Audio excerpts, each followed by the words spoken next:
Arratsalde on danoi eta ongi etorri urriko ohiko pleno honetara. Horretik, lehenengo puntuakin hasiko ga. 2022ko irailaren 26ko aktaren onarpena. Zer esaterik horren inguruan? Ez? Onartutzat ematen dugu, bai? Bigarren gaixa, alkatearen jakinarazpenak? Ez da. Hirugarren gaixa, ordenantza fiskalen aldaketa 2023 urterako. Banatu da txosten bat, errenta teknikariak egindako txostena eta proposamena. Aitorrek hartuko da hitza, bai? Arratsaldeon. Udal gobernuak 2023ko ordenantza fiskalen proposamena gobernuan eta oposizioarekin landu ostean, gaur egungo egoerara eguneratzea lehenetsi dugu gobernutik. Horretarako, kontuan izan ditugu, herritarren zein udalan egoera ekonomikoa batetik eta kalitatezko zerbitzuak emateko helburua betetzea bestetik. Hori horrela, oro har 4%an eguneratzea proposatzen dugu.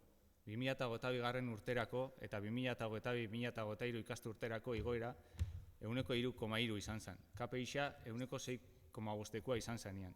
Eta honetan KPI-a 9 inguruan dago. Gaur egun mundu mailan dagoen egoeraren aurrian erantzukizunez jokatzea dagokigu. Bergararrei zerbitzu publiko onak emateko konpromisoa daukagu. Horretarako... Momentu da, Aitor, momentutxo bat, ez dakit arazo, Jainoa? Ez dakit ustot arazo teknikoren batekin gabitzela, ez dut uste entzuten danik kanalian behintzat.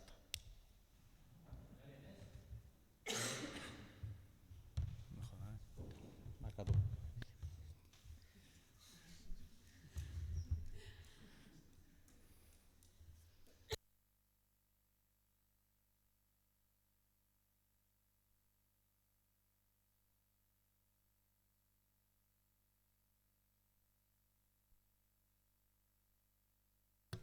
Bai, listo. Bueno, nahi oso moan, Aitor. Hasieratik edo jarraitzen nahi oso moan.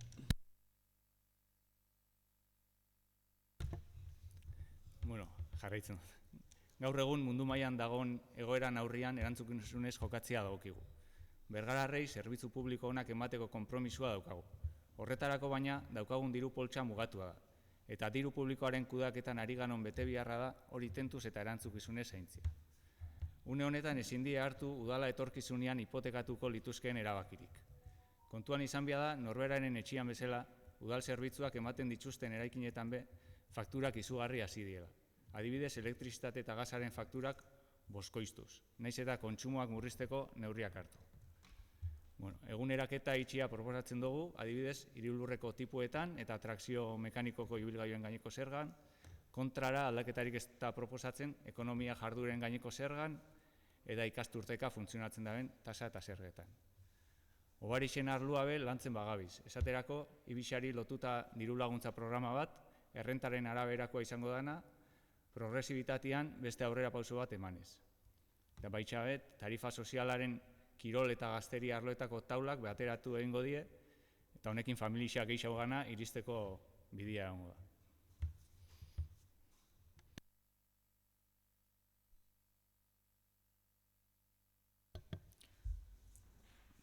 Boskatzera pasatzen gara, bai? Alde? Kontra? Berden gehiengoarekin onartuta gelditzen dira. Bai. Gorka? Gorka, bai. Bai, Angela, aurrea. Arratsaldeon, boskaren azalpen eman nahiko nuke. Gobernuarekin izandako negoziaketan, esan genuen bezala, ez du guzti igorarik egiteko momentu dainik. EAJ-PNV-ren ustez, 3 arrazoi nagusi daude bergararrei zerbitzu publiko onak ematen jarraitzeko, zerrak eta tasak igo gabe. Lehenengoa, pasadan astean jakin genuen Gipuzkoako Finantza Kontseiluak 2023ko egindako aurreikuspenaren arabera, Bergarako Udalak 2022ko aurreikusitako kopurua baino 800.000 euro gehiago jasoko dituela. Bigarrena, Bergarako Udalak azken urteetan izan dituen tasa aldaketak kontuan hartzen baditugu, ikusiko dugu igoera horiek KPI-aren aldaketen gainetik daudela, 7% gehiago. Beraz, aurten igoerek ez aplikatzeak ez luke atzea berik ekarriko, ez da eragin negatiborik izango udalean. Hau da, ez luke ekitaldia hipotekatuko. Alde honek, hor ikusi dugun zerga igoera horrek KPIan genitik esan nahi du gero beharra izan eskero, beste egoera baten olekila tasan igoera handiagoa KPIa bino, beharrezko izan eskero. Eta hirugarren arrazoia, altxortegi errakina bere hor izango da. Udalak izango dituen erronkei aurre egiteko erabilgarri. Erantzukizun jokatu behar dugu eta hori argi daukagu. Bergararren eros almenean eta haien negozioen kostuetan eragina izaten ari da igoera. Udalzerrak ez igotzaren helburua da inflazioaren eragina murriztea. Naiz eta udala ere nabaretzen ari den haren ondorioa. Horre behartzen gaitu eskuragarri ditugun baliabideak eraginkortasun handiagoekin gestionatzera. Hori gure iritzia. Aurrea.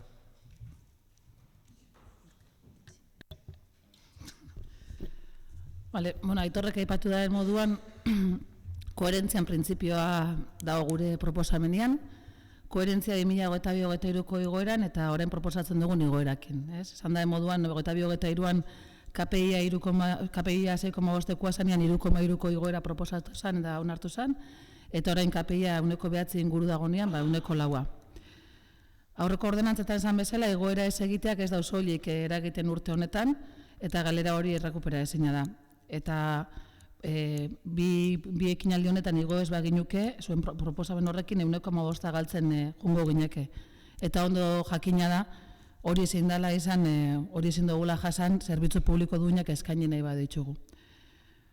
Gerakina aipatu da, baina ondo dakizue bai, gerakina aurtengoa konprometitu da hola, eta hurrengoa ez dakigula zelan geratuko dan. Eta foru fonduan ekarpena handitu ingo da, baina ez da nahikoa izango egungo egoerari aurre itzeko. Igoera hori 6,0 izango da, eta momentu honetan KPIan azpitzik egongo litzakelako. Aurreko urtean esan ginoan, modu orekatuan aurre itzeko proposamenak eitxea dela guri dagokiguna, herritxarren eta udalen artean aurre ingo dotzago honi, baina obarixen arlua lantzen ari gara eta baitxa tarifa sozialen abe. Progresibidadian pausoak emon ditugu eta ematen jarraitzuko dugu. Eta, diru publikoan kudeaketaz gabiz, eta gupe uste dugu erantzukizunez jokatzia dagokigula.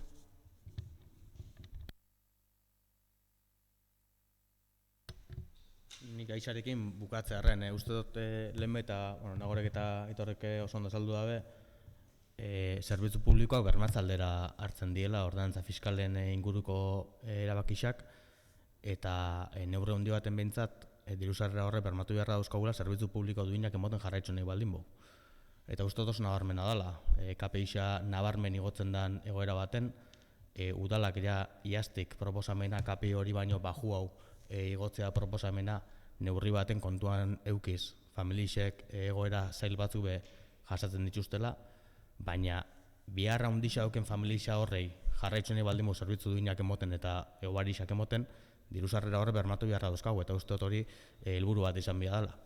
Aitzatu Angelek eta egisa da, azkenengo 25 urtetan, KPI igoera orokorra zehozer altu badala udalian, egondan KPI igoera, baino altutxo baizatela ordenantza fiskalak igodan neurrixa. Baina aitortu jarra dago baitxa, azkenengo 2 urtean, 7ko jetxera bat izan dabela, eta bapi igo ez baginu 15ko jetxera bat eukiko lukila Nagorek aitzatu den moduan.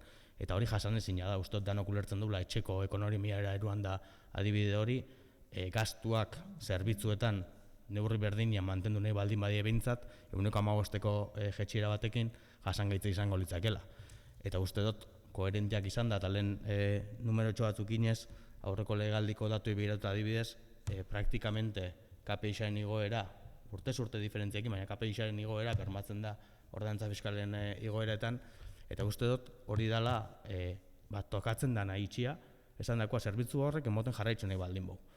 Eta oinguan be, neurri baten, familixek hartuko duten karga hori orekatzera igoera osua aplikau barik, baina oreka bat mantenduaz, 9ko igoera proposatzen ginoan KPIa 9,9 bueltan dagonean. Uste dut, koherentia da ontsa arte indakoarekin, eta koherentia dela zerbitzu publiko duinak eskenin editxuen udala baten jardunarekin.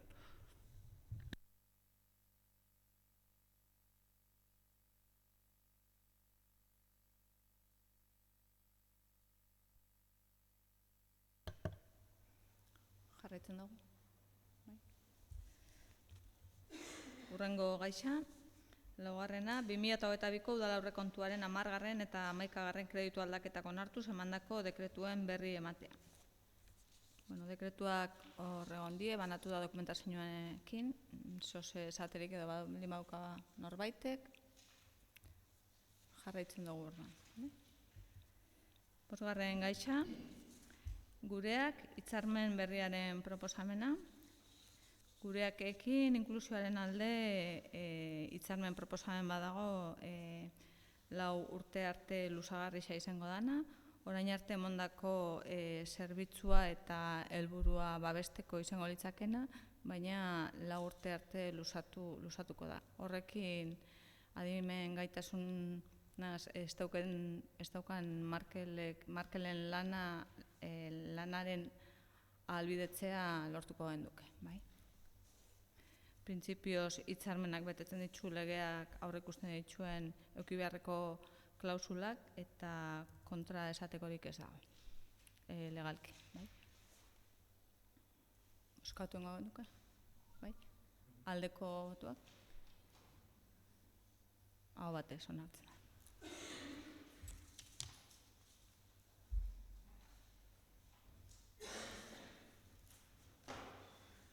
Hurrengo gaixa, eskaera eta galderak.